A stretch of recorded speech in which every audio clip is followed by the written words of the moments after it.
Perkenalkan, nama saya Tiara Andriani dari Prodi D3 Kebidanan. Baiklah, pada kesempatan kali ini saya akan menjelaskan secara singkat sejarah Pancasila dari tanggal 18 Agustus 1945 sampai tanggal 1 Juni 1945. Tonton terus ya untuk mengetahuinya. Tanggal 1 Juni merupakan salah satu hari penting dalam bangsa Indonesia.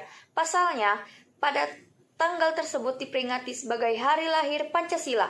Pemilihan tanggal 1 Juni sebagai hari lahir Pancasila merujuk pada momen sidang Dokuritsu Junbi Cesakai atau Badan Penyelidik Usaha Persiapan Kemerdekaan Indonesia dalam upaya merumuskan dasar negara Republik Indonesia.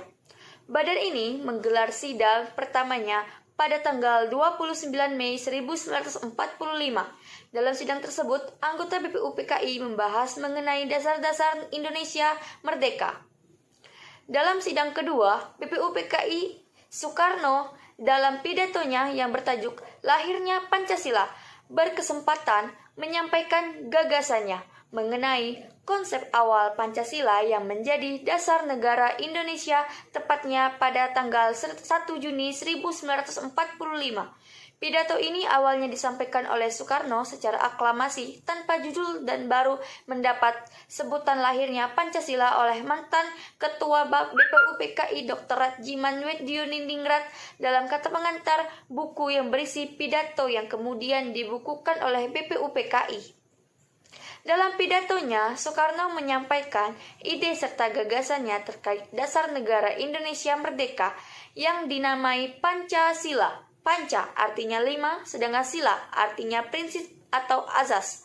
Pada saat itu, Bung Karno menyebutkan 5 dasar untuk negara Indonesia, yakni sila pertama, kebangsaan, sila kedua, internasionalisme atau perikemanusiaan, sila ketiga, demokrasi, sila keempat, keadilan sosial, dan sila kelima, ketuhanan yang Maha Esa. Untuk menyempurnakan rumusan Pancasila dan membuat Undang-Undang Dasar yang berlandaskan kelima asas tersebut, maka Dokuritsu Junbi Cesakai membentuk sebuah panitia yang disebut sebagai Panitia 9, berisi Insinyur Soekarno, Muhammad Hatta, Abi Kusno Djokrosojoso, Agus Salim, Wahid Hasim, Muhammad Yamin, Abdul Kahar Muzakir, Mr. A.A. Maramis, dan Ahmad Subarjo. Setelah melalui beberapa proses persidangan, Pancasila akhirnya dapat disahkan pada sidang PPKI pada tanggal 18 Agustus 1945. Pada sidang tersebut disetujui bahwa Pancasila dicantumkan dalam Mukadimah Undang-Undang Dasar 1945 sebagai dasar negara Indonesia yang sah. Itulah sekilas sejarah hari lahir Pancasila yang perlu untuk kita ingat. Tapi tidak hanya untuk diingat saja.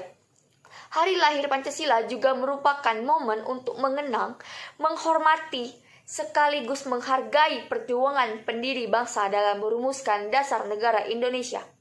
Kita sebagai generasi penerus bangsa harus dapat memaknai Pancasila sebagai dasar negara dan sebagai landasan berperilaku dalam kehidupan bermasyarakat. Pancasila sebagai dasar negara, ideologi negara, dan pandangan hidup bangsa yang digali dan ditetapkan oleh pendiri bangsa merupakan suatu anugerah yang tiada tara dari Tuhan Yang Maha Esa buat bangsa atau bagi bangsa Indonesia. Pancasila merupakan alat pemersatu bangsa dan lahirnya 5 sila tersebut. Pancasila dapat menyatukan masyarakat dengan segala perbedaan yang ada. Pengalaman nilai-nilai Pancasila merupakan perwujudan rasa cinta kepada tanah air sehingga dapat membangun bangsa dan negara yang lebih baik. Nilai-nilai Pancasila dapat diamalkan dalam bentuk sederhana seperti saling menghargai, bekerja sama, dan saling menghormati. Berkat Pancasila dengan nilai-nilai inklusivitas, toleransi, dan gotong royong, keberagaman yang ada menjadi suatu berkah penuntun keberagaman yang dapat dirajut menjadi identitas nasional Bhinneka Tunggal Ika. Berbeda-beda tetapi tetap satu. Sekian video penjelasan Pancasila atau sejarah singkatnya Pancasila dari saya, Tiara Andriani. Lebih dan kurang saya mohon maaf. See you next time guys.